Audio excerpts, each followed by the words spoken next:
you were hoping for something truly different from Samsung, you pretty much got it right here.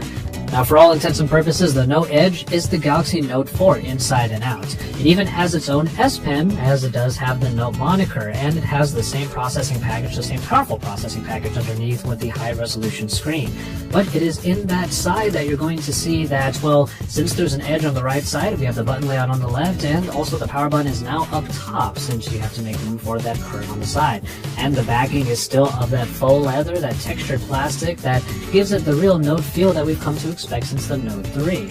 But obviously the change comes with that curve on the side, and it's basically an area that you will be able to perform a lot of different tasks. As you can see right here, it is obviously a place that I had some shortcuts on, but once you swipe from the very edge of the screen or from the very edge of the actual curve itself, you'll be able to snip through a number of different panels that will give you some information. Now, we have seen quite a few different ones already, the main application being the shortcut area, where you'll be able to launch different applications easily and even have the camera controls there when you have the camera opened up. But as you scroll through all of the different panels, you'll see that you'll have a lot of information available. It's almost like a ticker of sorts that will be there at all times if you so choose for it to be so. So you can get the news while you're watching a video on YouTube, or you'll be able to see your tweets and all of the trending topics coming up on that little panel using the Twitter panel. There are a lot of developers already hard at work to create even more experiences with that panel, and we're sure that the list will really expand through time and give you even more functionality on this edge.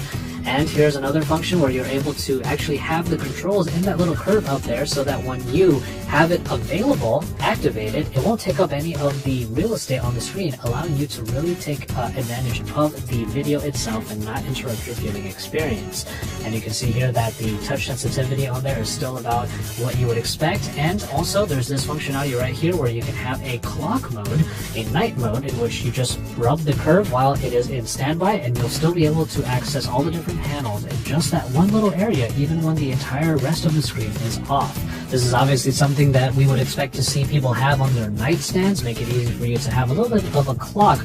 using your phone and by using that curve on the side.